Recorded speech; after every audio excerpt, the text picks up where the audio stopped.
আসসালামু আলাইকুম রহমতুল্লাহি ওয়া বারাকাতুহু। সম্মানিত দর্শক, আমরা অনেকদিন যাবৎ বলে আসছি যে বাংলাদেশে সরকার আর আওয়ামী লীগ এই দুটো প্রতিষ্ঠান অনেকটা আম দুধের মতো মিশে গিয়েছে। কে আওয়ামী লীগ আর কে সরকার এটি বোঝা যাচ্ছে না। কিন্তু এই ছাত্র আন্দোলনের পর, কোটা বিরোধী আন্দোলনের পর, বিশেষ করে এই যে কারফিউ দেওয়া এটি ব্যর্থ হয়ে যখন রাজপথ আবার উত্তপ্ত হওয়া শুরু করলো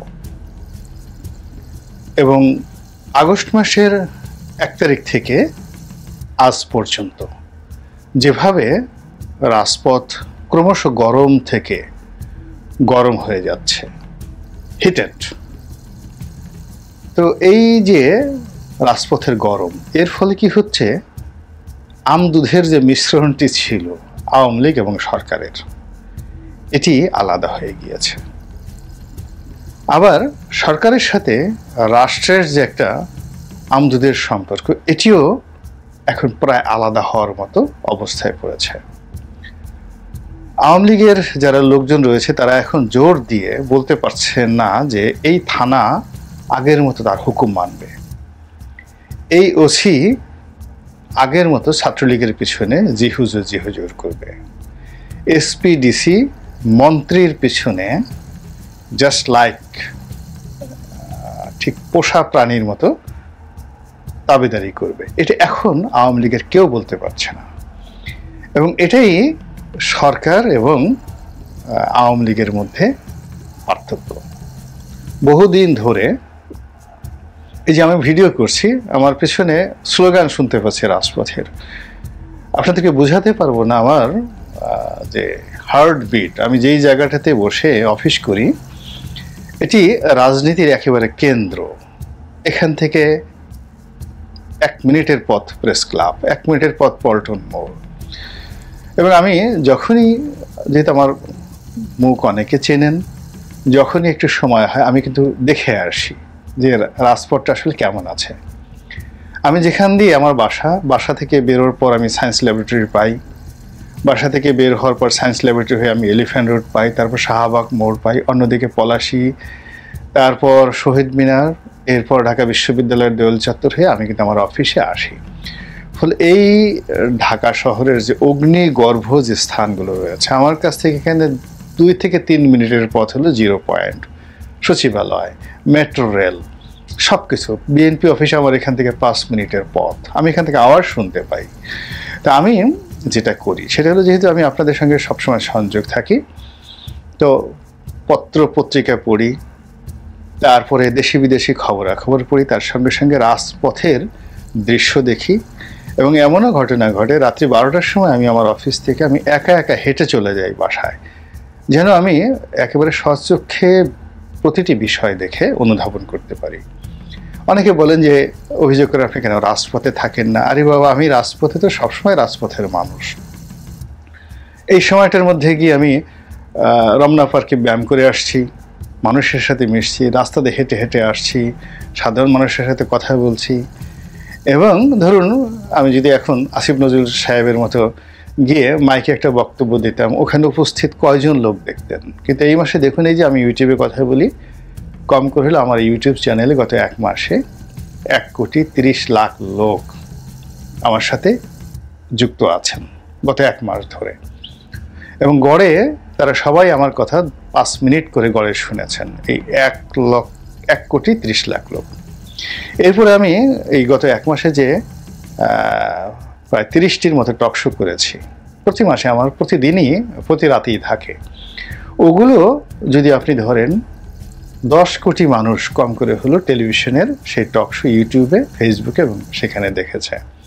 তো এই যে মানুষদের সঙ্গে আমার যে সংযোগটা, এর সংযোগটা রাখার জন্য আমি আমার প্রয়োজনে সমাজকে, রাজপথকে দেখি, মানুষকে দেখানোর জন্য। তাই যে আপনি আপনাদের সামনে আছে, কিন্তু ওখানে গিয়ে আমাদের অনেক তরুণ ভাই বোনেরা এই রাস্তায় নামেন, দেখেন, সব কিছু দেখেন।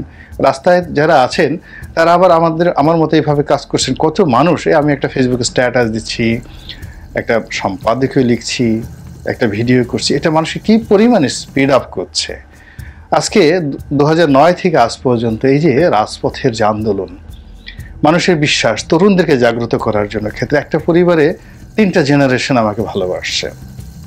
তাদের বিশ্বাস, তাদের আশাকে ধরে রাখার জন্য আমরা যারা কাজ করছি, আমাদেরকে এই কাজ করার জন্য আসলে প্রচুর পরিশ্রম করতে হয় এবং ঝুঁকি নিয়ে আমাদেরকে এই কাজগুলো করতে হয়। তো যেটা বলছিলাম যে সরকার এবং আওয়ামী লীগ এটি আলাদা হয়ে গেছে এখন, এবং সেই সরকারের সঙ্গে জড়িত রাষ্ট্রের কর্মকর্তা কর্মচারী যারা এই সরকারের এক্সিকিউটিভ নির্দেশনা মানতে বাধ্য।